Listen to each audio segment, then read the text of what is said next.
Top quality और consistent performance के लिए सिर्फ सिल्वर पंप नाम याद रखना। મહત્વના સમાચાર વરસાદને લઈને હવામાન વિભાગ દ્વારા અમુક વિસ્તારોમાં રેડ એલર્ટ આપી દીધું છે।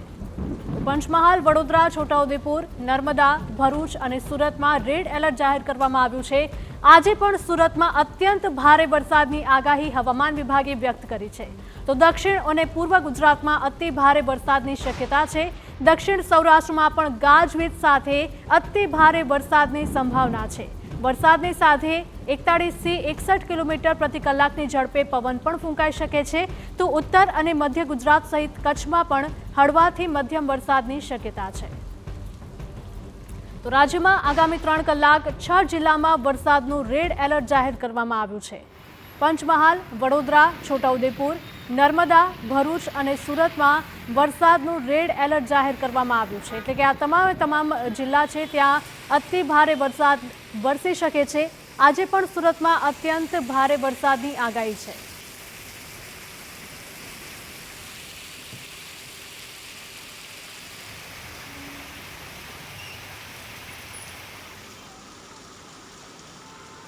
તો આજે પણ સુરતમાં અત્યંત ભારે વરસાદની આગાહી આપવામાં આવી છે। હવામાન વિભાગ દ્વારા આ આગાહી વ્યક્ત કરવામાં આવી છે। આ સાથે જ દક્ષિણ અને પૂર્વ ગુજરાતમાં પણ અતિ ભારે વરસાદની શક્યતા વ્યક્ત કરવામાં આવી છે।